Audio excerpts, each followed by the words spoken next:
Now, more stories, insights, and analysis of Illinois policy and politics. This is Illinois Rising, presented by the Illinois Policy Institute. Once again, your host, AM 560's Dan Proft. Dan Proft back with Pat Hughes, the co-founder of the Illinois Opportunity Project. And Pat, one of the more bizarre stories you're ever going to hear, and it just keeps getting more bizarre with each passing day. This is the story, of course, of Lieutenant Joe Gliniewicz in Fox Lake, and what we now know to be true about someone that was regaled as a hero. And we come to find out that Joe Gliniewicz, and apparently his family, as one tweeter tweeted on the morning show this week, seems to be the intersection of The Sopranos and Honey Boo Boo. I mean, it is bizarre. Not just the suicide, not just the apparent embezzlement of taxpayer funds. A story in the Sun-Times on Friday about arranging a marriage between his mistress and his son, who was in the armed services at the time. What does this... I mean, this is such an anomalous case. Should we just focus on casting the made-for-TV movie and treat this as an anomaly? Or does it say something larger about identifying public corruption? Does it say something larger about oversight at the local level of municipal police departments? Will Honey Boo Boo play herself in the made-for-TV movie, do you think? I think Honey Boo Boo's mom could play Mel Gliniewicz, his widow. I'm casting Kevin Bacon, I think. I'm convinced Kevin Bacon would be best for Gliniewicz because I don't know if you saw the movie Cop Car. It was out this year. But he played a corrupt cop that staged. So you think that'll work again? He won't get typecast. Look, yeah. If you live long enough, right? If you live long enough, you'll see anything. I think that what separates this is how there was this narrative that the national media, I mean, I sat in my living room and watched CNN cover the memorial service, and cops die in the line of duty all the time, and it's sad. But this was the coverage was so outsized. It was very, very strange. And I think what was the timing?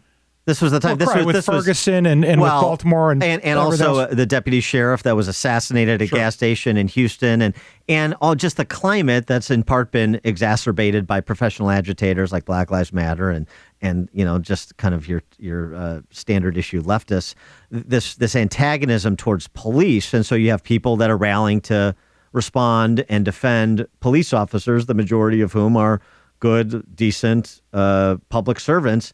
But then you have these outlier cases. And so I think the criticism I have is not the people who didn't know Fox Lake, aren't from Fox Lake, didn't know Gliniewicz, but saw this story of this guy who had a decorated, as far as we knew at the time, decorated career as a police officer who was beloved by the community, at least as it was portrayed, the image that was promulgated by the local community. I don't blame the outsiders who came in and saw this and said, oh my gosh, this is what a tragedy. It seems to me, as we're learning more and more about what Joe Gliniewicz did in his professional capacity, as well as his personal conduct, that a lot of people in Fox Lake knew, in the police department, in the municipal government for a long time.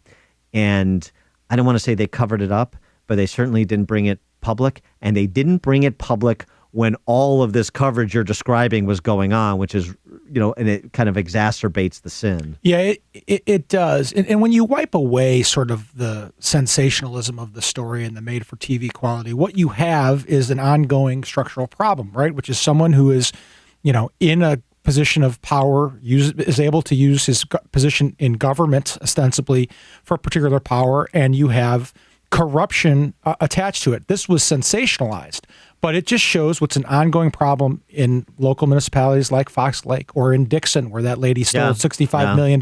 Rita Cromwell, it's another good example. Or in the state of Illinois, for that matter. And how did it happen? How was the corruption exposed? This is interesting, too, in terms of larger issues, larger implications. In Fox Lake, new village administrator starts to audit, you know, city departments, village departments, and programs like the Police Explorers program. What a crazy idea that is. Let's audit. Right.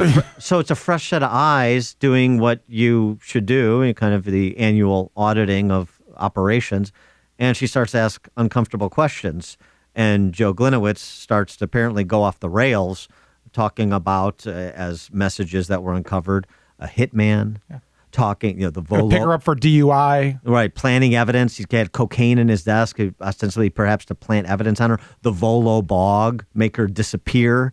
I mean, really crazy stuff, but it was that fresh set of eyes brought in from the outside, started asking questions, and it all fell apart. And the same thing that happened in Dixon with Cromwell. It was that fresh set of eyes that said, well, wait a second. This account that was discovered that had gone undiscovered for years and years and years. So what does that say about, refreshing personnel in the public sector? It says everything. I mean, in that Dixon case, she stole like $65 million. How do you steal $65 million and not have someone in the local municipality go, hey, where's the $65 million? I mean, Glenowitz, I think, took 50, 60, 70,000, which, you're going to find that out. It's a hole in a small, tight-knit community like Fox Lake. But how does someone steal $65 million? That takes a long time, and it never gets happened. And it goes to your point. We need fresh, new people in these positions who are principled, who have values, who aren't looking to use government to serve themselves, but the exact opposite. And this is a tale of why we need that. Yeah, and the flip side is, but before